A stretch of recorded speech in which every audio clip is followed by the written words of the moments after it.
Bien, buenas tardes. Vamos a retomar la clase de ayer Recording in progress.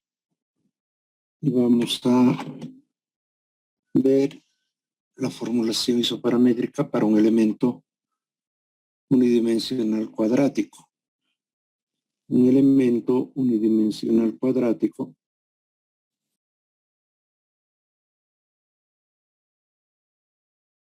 es un elemento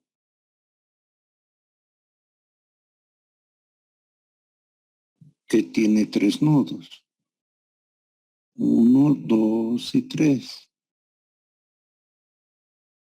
Las funciones de forma definidas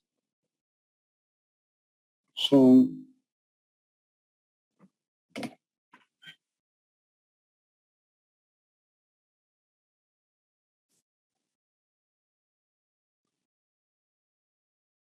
estas.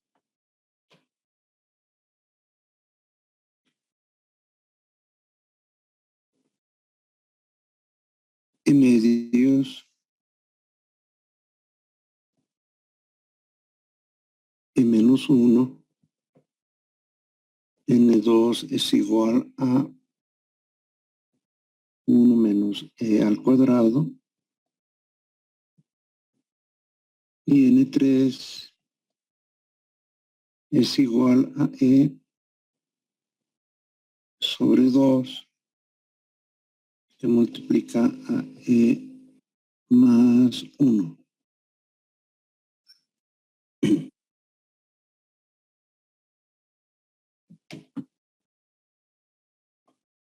Bien, vayamos viendo lo que corresponde a la formulación isoparamétrica de un elemento cuadrático. El campo de desplazamiento se va a definir como, voy a colocar aquí,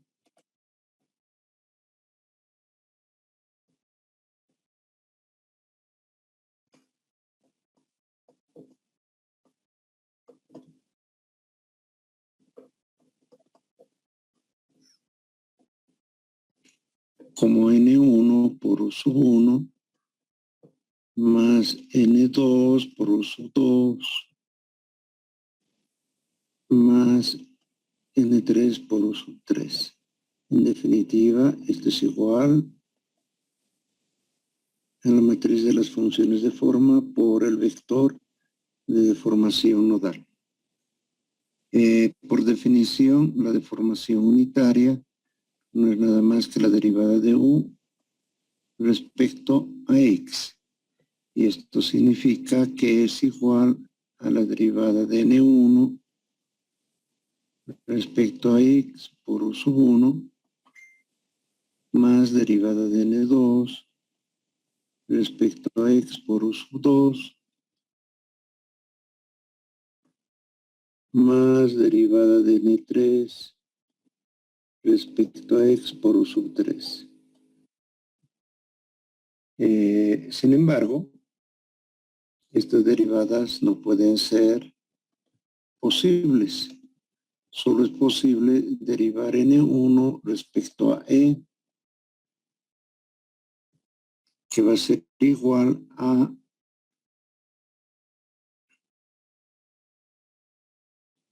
e menos 1 medio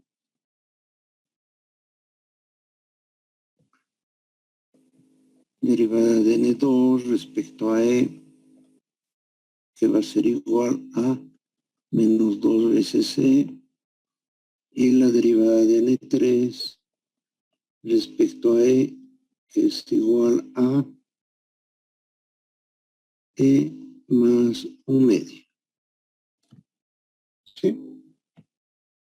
Y como no se puede hacer la división, entonces podemos decir que esto se puede dividir, se puede derivar respecto a e por la derivada de e respecto a x por u sub 1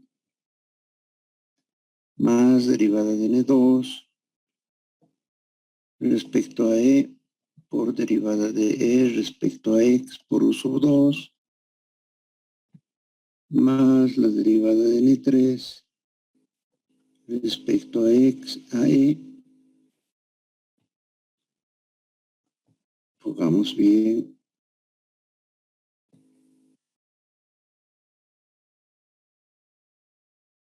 Por derivada de E respecto a X por uso 3. Y esto es igual a B por A. Que también podría escribirse de la siguiente manera. Si nosotros factorizamos las derivadas de E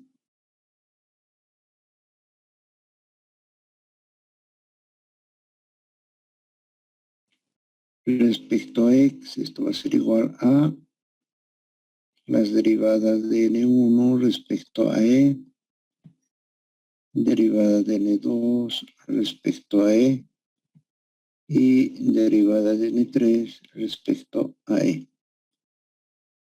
Es decir, que cuando estamos trabajando en coordenadas naturales, debo afectar las primeras derivadas de las funciones de forma por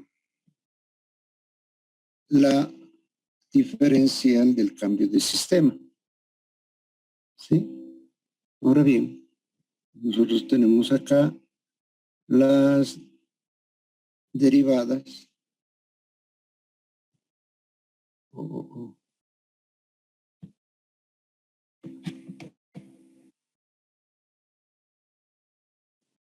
Tenemos las derivadas parciales de cada uno. Entonces, B será igual a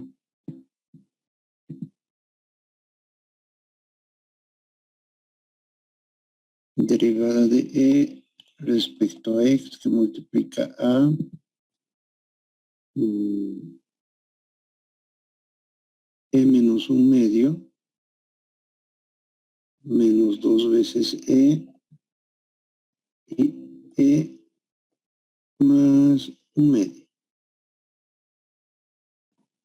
No nos olvidemos que en el sistema de coordenadas naturales E sub 1 vale menos 1, E sub 2 vale 0 y E sub 3 vale 1 en coordenadas naturales.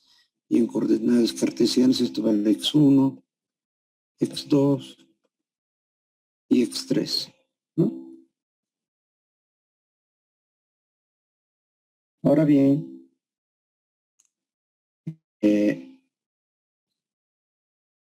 ¿cómo desarrollo esta diferencial? Para desarrollar esta diferencial, aplico la condición isoparamétrica y eso quiere decir que se define a la geometría como de la misma manera como el campo de desplazamientos.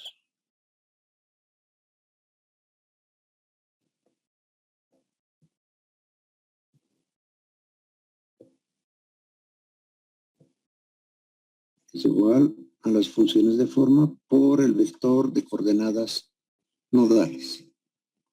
Si tengo definida la geometría de la misma manera, puedo determinar la derivada de x respecto a e. Y esto es la derivada de n1 respecto a e por x1 más la derivada de n2 respecto a e por x2 más la derivada de n3 respecto a e por x3. Esto es igual a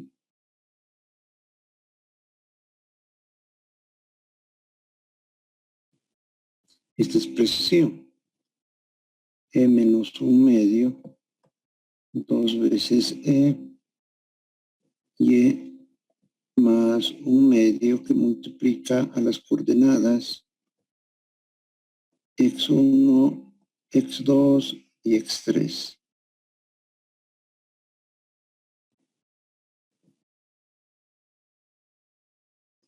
Bueno,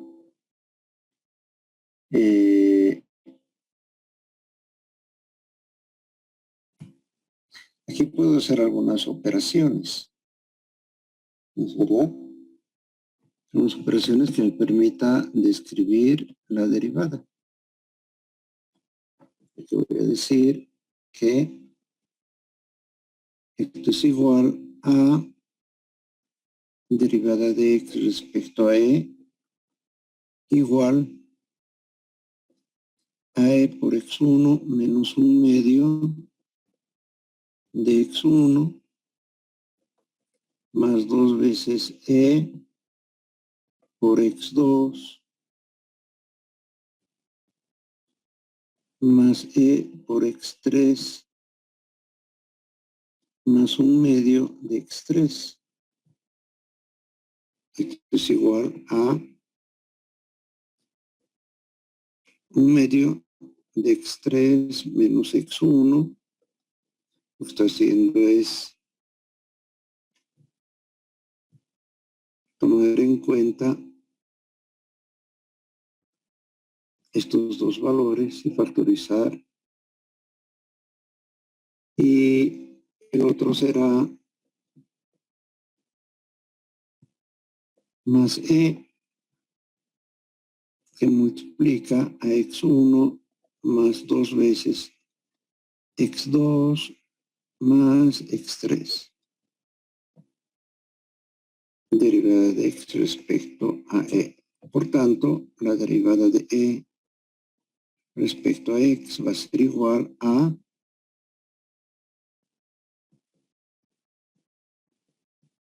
1. Este valor aquí es igual.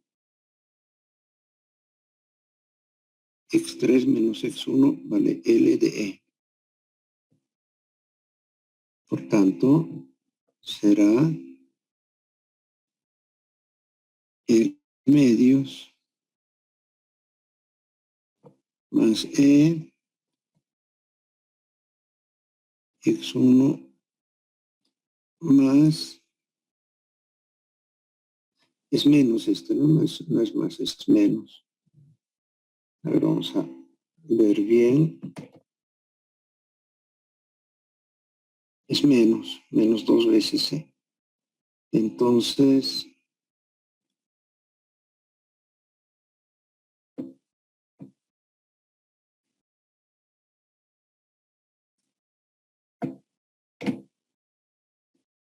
aquí es menos.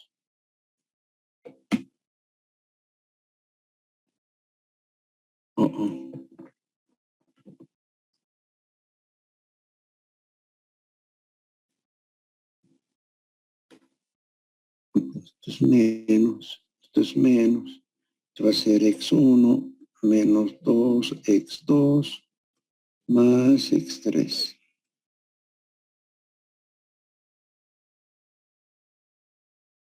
El caso general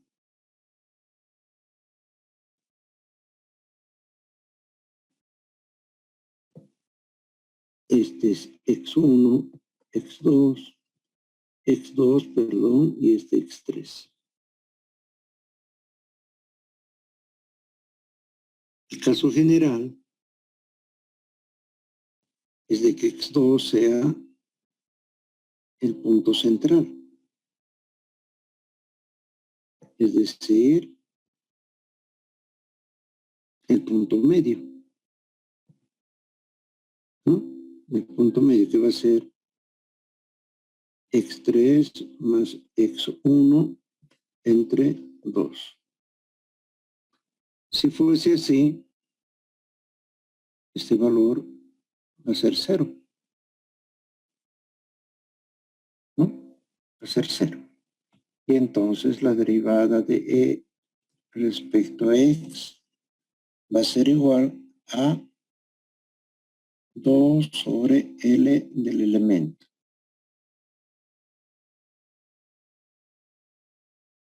Y es la misma expresión encontrada que para el elemento de 2 nodos.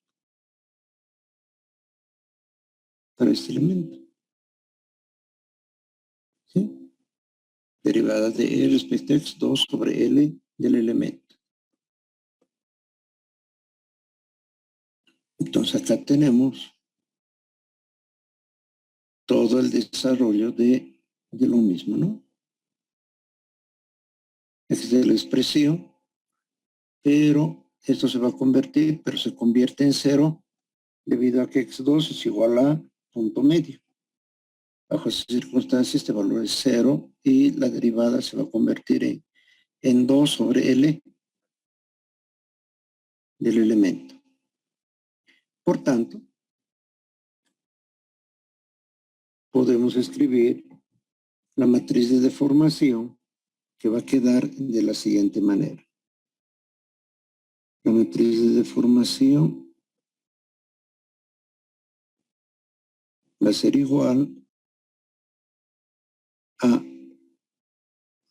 2 sobre L que multiplica a E menos 1 medio menos 2 veces E y E más 1 medio.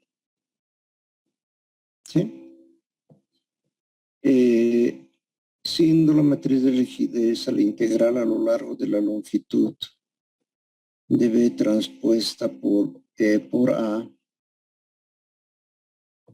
por B por dx se va a convertir a la integral de menos 1 a 1 de B transpuesta por E por A por B por L medios por DE, ¿no? Al transformar de coordenadas cartesianas a coordenadas naturales. Eso quiere decir que la rigidez se va a poder evaluar como la integral de menos 1 a 1 de B transpuesta, esto es 2 sobre L, que multiplica a E menos 1 medio, menos 2 veces E, y E más 1 medio, esa es la transpuesta, por E por A, por B, que va a ser por 2 sobre L, que multiplica a E menos 1 medio, menos 2 veces E, y E, vamos a poner aquí comas para que no se piense que son términos diferentes, 1 medio,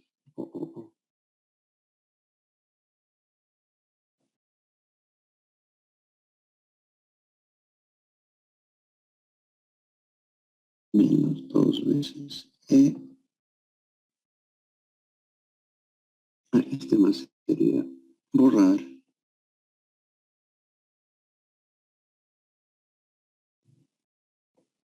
por L medios, por DE. Haciendo operaciones, la matriz de rigidez para un elemento cuadrático va a ser igual a E por A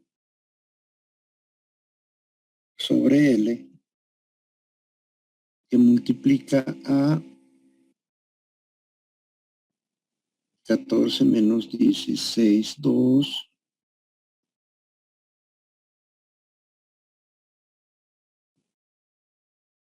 $32 menos 16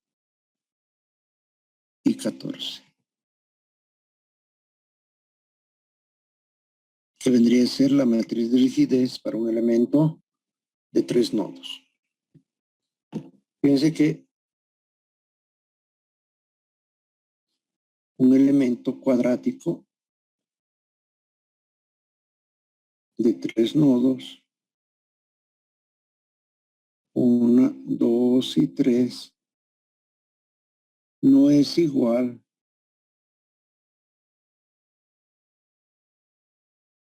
a la suma del elemento 1, 2 más el elemento 2, 3. Porque la forma de encarar las relaciones de las funciones de forma son distintas. Mientras en un caso es lineal, el otro es cuadrática. Eso hace de que la matriz de rigidez sea diferente. Y es muy probable que esta matriz de rigidez es más exacta que tomar en cuenta una matriz de rigidez lineal. ¿Ya? Por su parte, si yo tengo un elemento sometido a carga distribuida a lo largo de su eje, vamos a llamar B, el vector de fuerzas equivalentes, que es igual a la integral a lo largo de la longitud de las funciones de forma n transpuesta por P por dx, se va a convertir a una integral de menos 1 a 1 de las funciones de forma N1, N2 y N3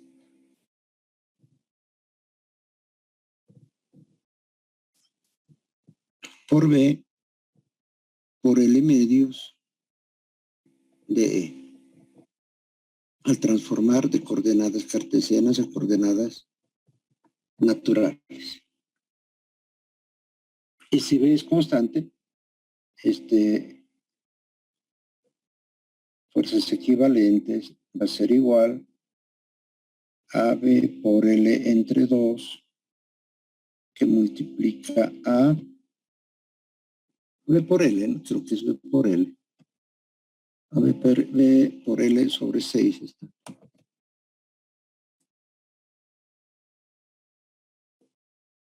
Haciendo operaciones, ¿no? B por L sobre 6, que multiplica a 1, a 4 y a 1, que son las fuerzas equivalentes de un elemento unidimensional cuadrático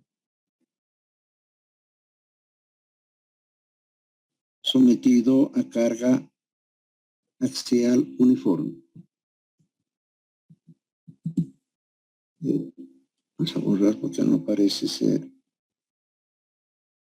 Oh.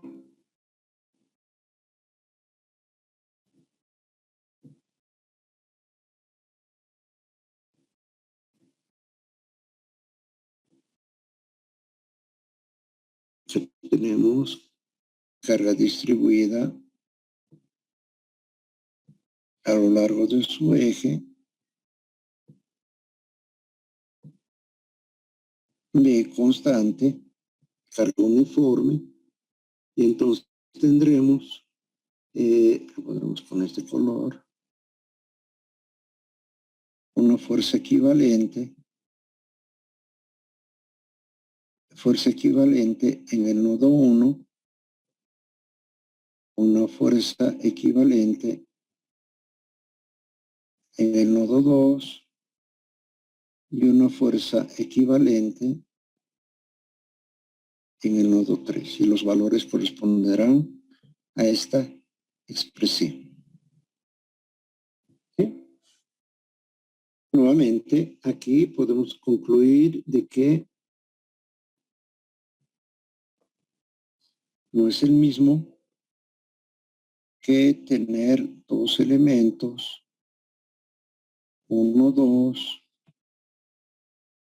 más 2, 3, cuyas fuerzas equivalentes no son exactamente los mismos, ¿no? Aquí tendremos fuerza equivalente en el nodo 1 del elemento 1. Aquí tendría fuerza equivalente en el nodo 2 del elemento 1. Aquí tengo una fuerza equivalente en el nodo 2 del elemento 2. Y acá tengo una fuerza equivalente en el nodo 3 del elemento 2. Es decir, no son iguales, debido a, aun cuando esté también distribuido, una carga distribuida a lo largo de su eje. ¿Por qué? Porque ese es un elemento lineal y es un elemento cuadrático. Esa es básicamente la simple razón. Por tanto, no son iguales. ¿Ya? No son iguales. ¿Preguntas hasta aquí? ¿Dudas? ¿Inquietudes? Pues hemos hecho el desarrollo de cómo podría hacerse para un elemento cuadrático. Lo mismo podríamos hacer para un elemento cúbico o para un elemento de n nodos. ¿Sí? Podríamos hacer de un elemento de n nodos. Ahora bien, vamos a entrar a algo que es la evaluación de estas funciones, de estas integrales, que se conoce como integral numérica a través de la cuadratura de Gauss. Las integrales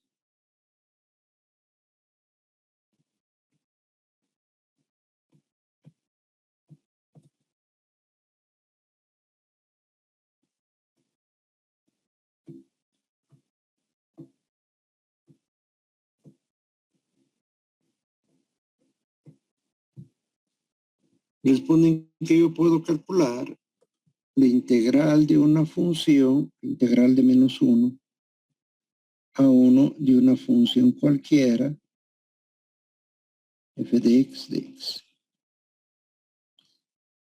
Uno de los métodos de cuadratura de Gauss es Gauss-Legendre.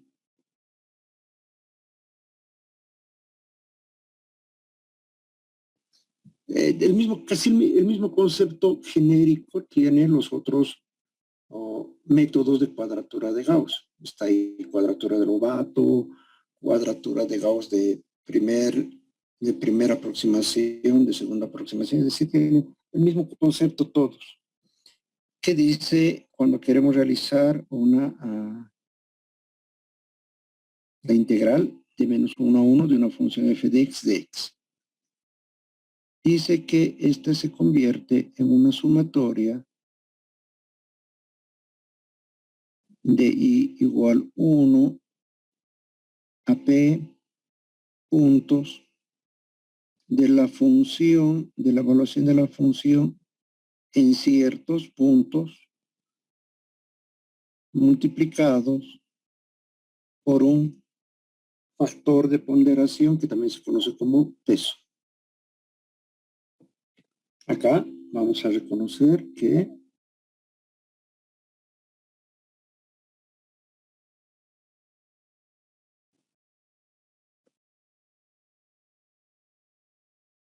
este se conoce como factor de ponderación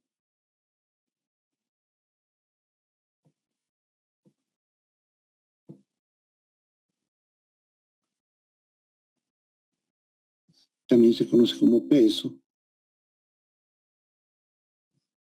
X sub i se conoce como punto de observación.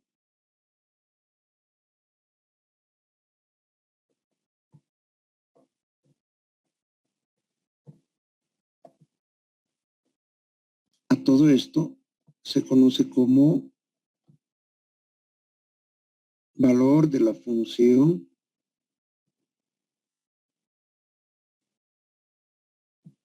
en el punto de observación.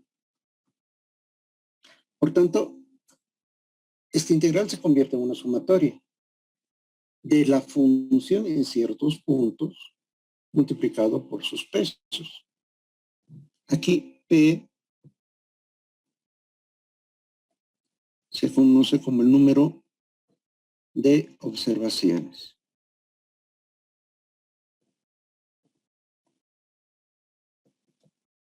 ¿Sí? Vamos a hacer lo siguiente. Vamos a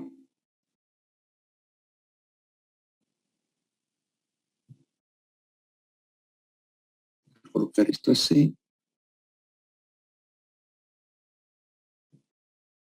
Vamos a calcular un sistema de coordenadas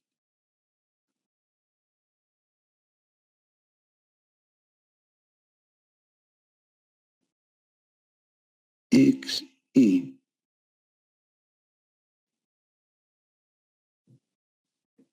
Vamos a suponer una función. Podemos colocar esto así para que pueda verse mejor. Vamos a dar ahí.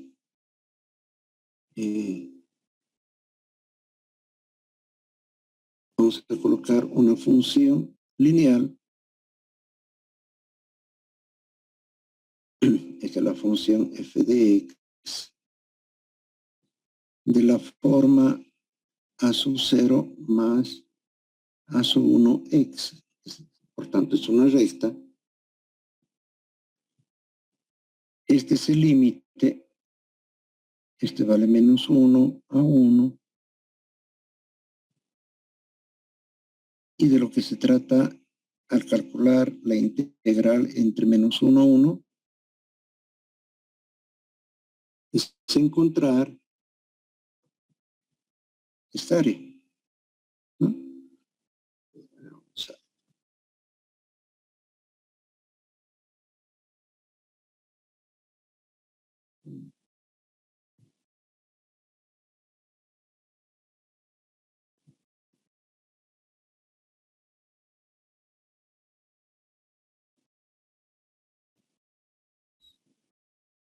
Es encontrar esta área.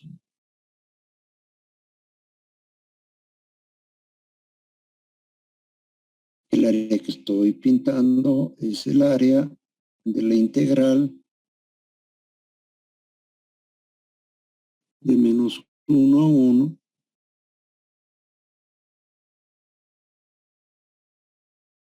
de una función f de x de x. En este caso, esto es 2. Y dice la teoría que es suficiente evaluar la función en el punto 0. Y entonces tendré que esta integral es igual al valor de la función en el punto 0 multiplicado por 2. Obviamente estoy calculando vamos a decir, un área equivalente. ¿No? Un área equivalente de un rectángulo cuya superficie es equivalente al área de la función. Acá vamos a tener que el peso vale 2, x sub y va a ser igual a 0. ¿No? Y es suficiente un punto. P es igual a un punto. Y entonces, si yo tengo una función general f de x igual a sub 0 más a sub 1x más a sub 2x al cuadrado más puntos suspensivos a sub n por x a la n, yo tengo que determinar el número de puntos necesarios para observar la integral entre menos 1 de esta función. Y aquí vienen las diferencias. La cuadratura de Gauss, Legendre, indican que P es igual a n más 1 entre 2, siendo n el grado del polinomio.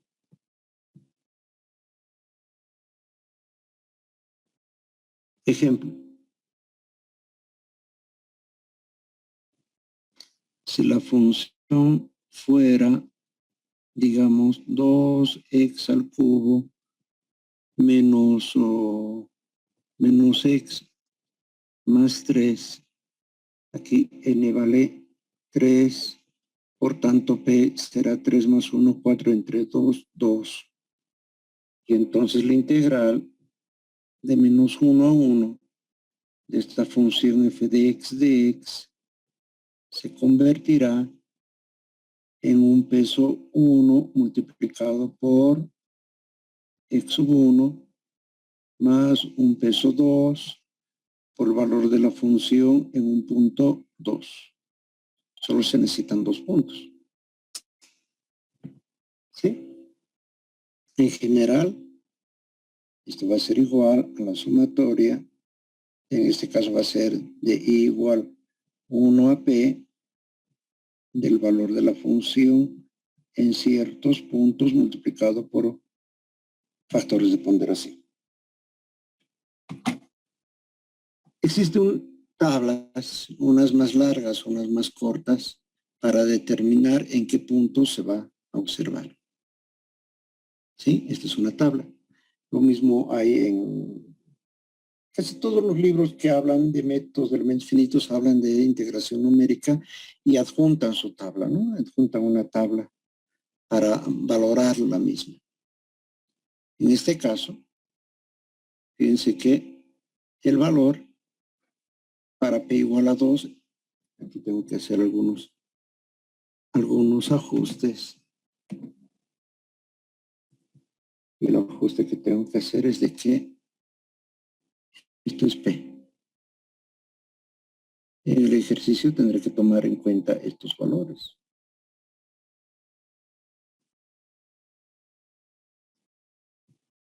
¿No es verdad? 1 sobre raíz de 3, ¿cuánto sale? ¿Alguien me puede dar?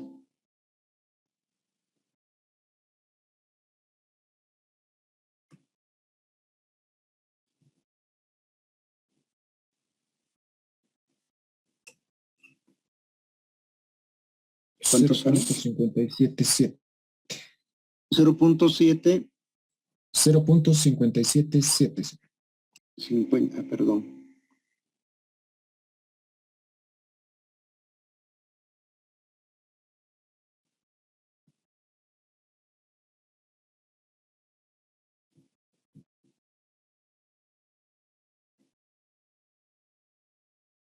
¿50?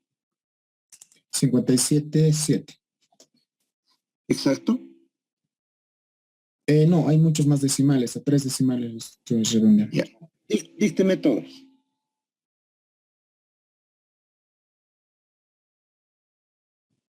¿57? Dícteme, por favor, todos los decimales.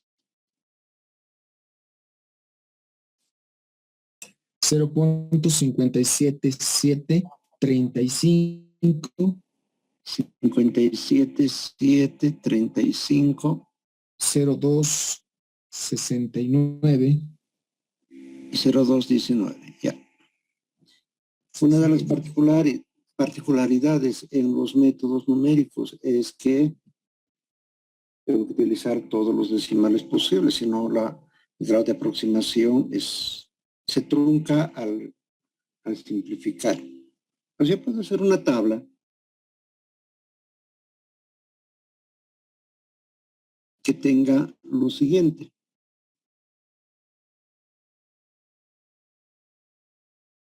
¿Dónde está?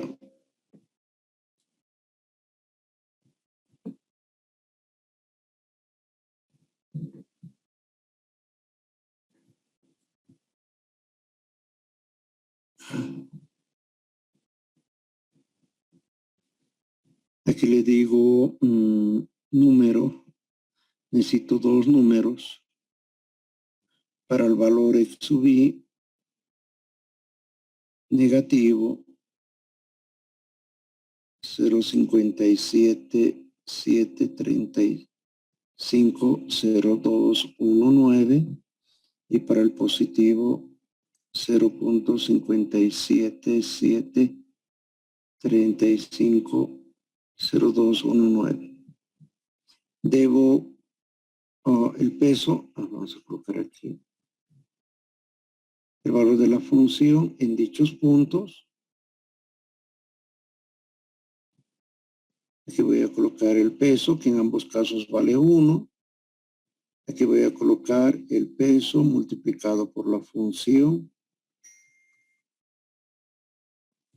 Y aquí voy a tener la sumatoria.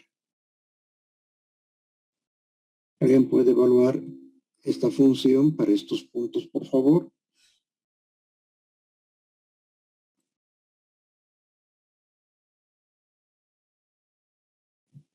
Otra persona puede evaluar, por favor, la integral de menos 1 a 1 de 2 por x al cubo menos x más 3 por dx. ¿Cuánto sale?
¿Alguien tiene, por favor, los resultados?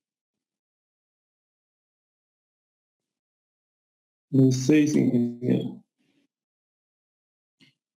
¿Qué me ha dictado? Por ¿Perdón? 6. 6. ¿Qué me está dictando? Es que yo tengo aquí, ¿dónde voy a anotar? ¿6 voy a anotar aquí?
¿Alguien tiene los valores, por favor?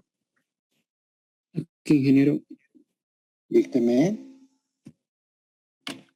La función para el valor de xy de menos 0,577 es 3,1924. Menos, dígame nuevamente. Es 3,1924. 3,1924. Exacto, no va más. 500.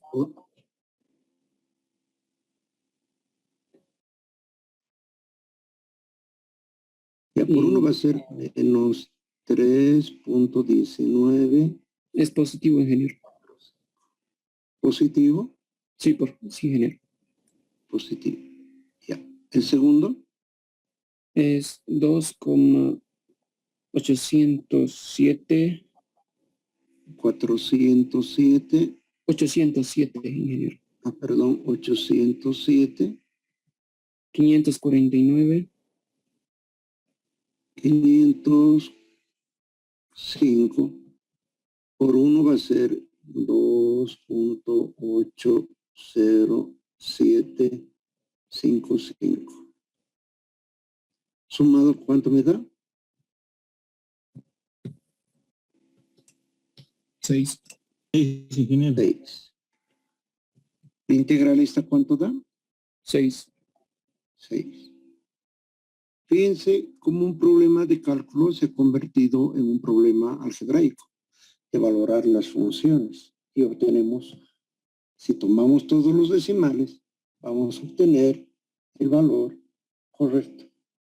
Sí, entonces puedo hacer la prueba en cualquier tipo de integral. Entonces, fíjense que esta matriz de rigidez que se convierte de una integral a lo largo de una cierta longitud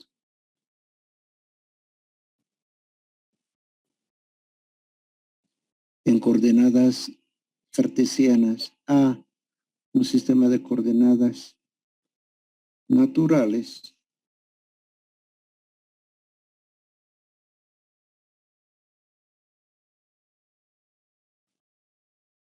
se va a convertir en una sumatoria. ¿Sí? Porque esta va a ser una función. Es una función f de x. Algunos términos serán constantes que podrán salir fuera de la integral, pero esa es una función en forma general. Y dependiendo del grado de la función, tendremos más o menos puntos que evaluar y encontrar, obviamente, cada uno de los términos de la matriz de rigidez. Y lo mismo será en las fuerzas equivalentes, que no es nada más que la integral a lo largo de la longitud de n transpuesta por b por dx a una integral de menos 1 a 1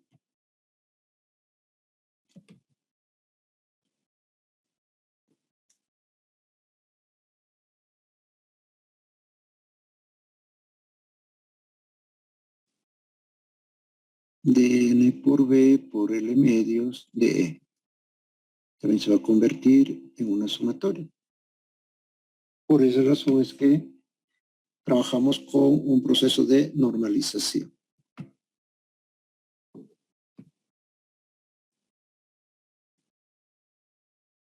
Ahora bien, en forma general, vamos a decir que,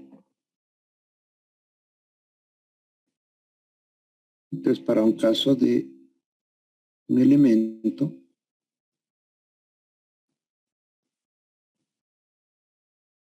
de n nodos. Si tengo n nodos, tengo n funciones de forma. En general, vamos a decir que el campo de desplazamiento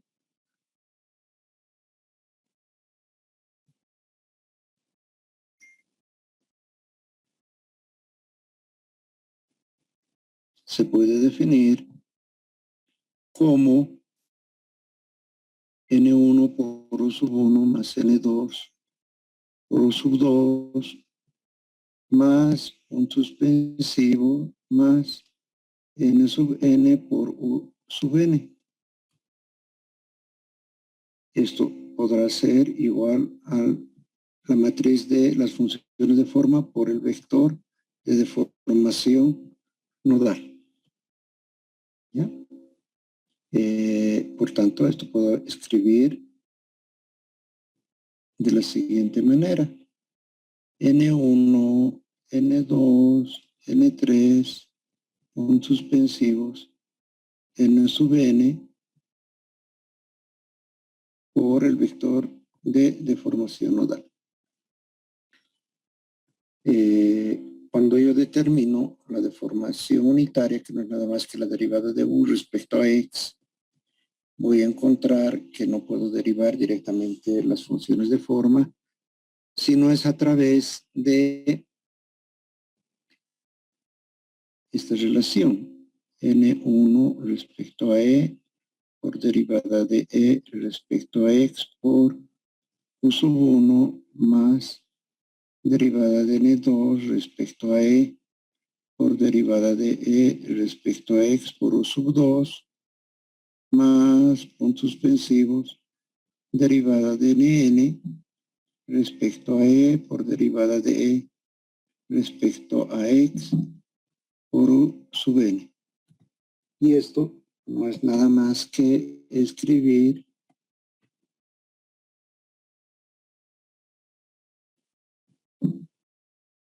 B por A, donde B es igual a la derivada de E respecto a X, que multiplica a la derivada de N1 respecto a E, derivada de N2 respecto a E, derivada de N3 respecto a E, con suspensivos derivada de NN respecto a E. ¿Cuánto vale la derivada de E respecto a X? Para eso vamos a trabajar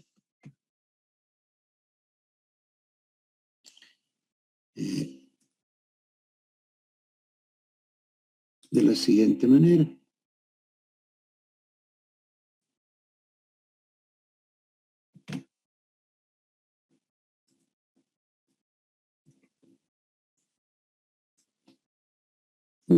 X también se va a poder determinar como N1 por X1 más N2 por X2 más N3 por X3 más puntos suspensivos N sub N por X sub N. Por tanto, podré decir que esto es igual a la matriz de las funciones de forma por el vector de las coordenadas nodales. Y su derivada va a ser derivada de N1 o, estamos mal, no puedo tener derivada de X respecto a X, aquí tengo que tener derivada de X respecto a E.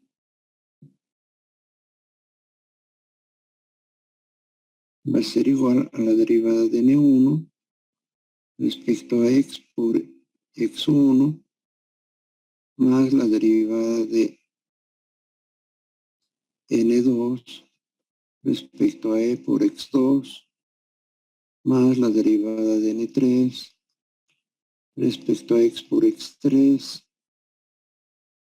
más derivada de NN respecto a E por XN. Y esto en general vamos a encontrar que es igual a L medios. 2 sobre L, no es L medios. 2 sobre L. Por tanto, la derivada de E respecto a X va a ser igual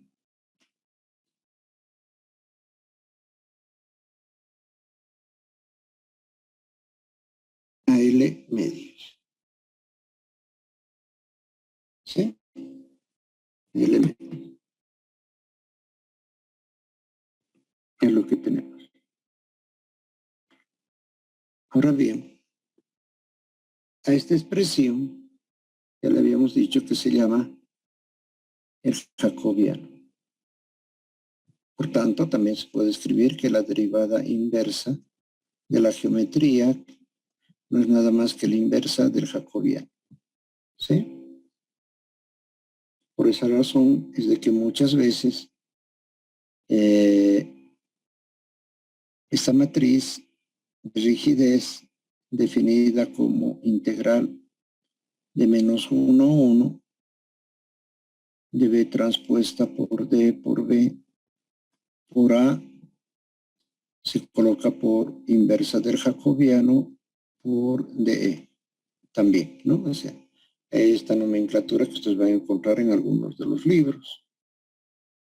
Y se refiere precisamente a la diferencial del cambio de sistema de coordenadas. ¿Sí? Bien. Preguntas, señores, hasta aquí. Dudas, inquietudes.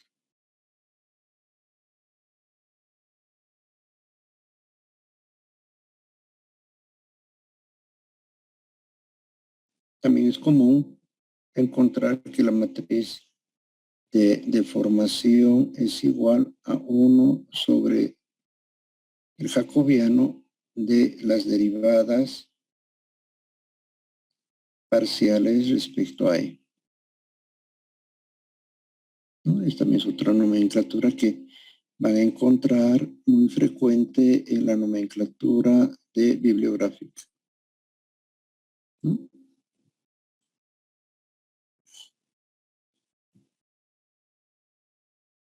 Cuando veamos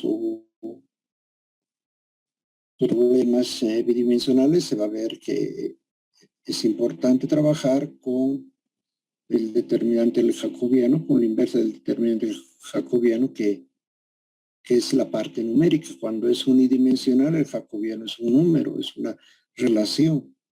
Pero cuando estamos trabajando en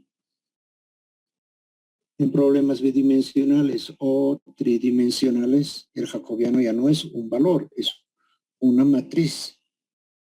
Y para tomar en cuenta respecto a otra matriz, debo convertirlo eso en su valor numérico representativo, que es el determinante, ¿no? Bueno, eso conocen por qué se halla el determinante de una matriz. ¿Qué significa el determinante de una matriz? Preguntas, señores, hasta aquí. ¿Dudas, inquietudes?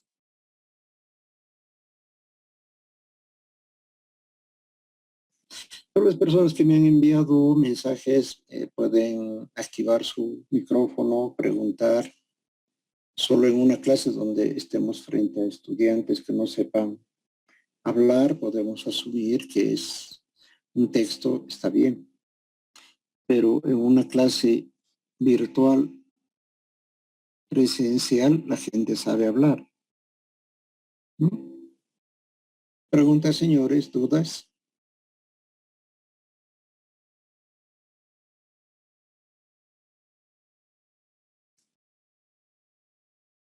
Bien, señores, entonces, la clase siguiente vamos a hacer algunos ejercicios, tomando en cuenta elementos lagrangianos. ¿Sí? No hay preguntas, ¿no?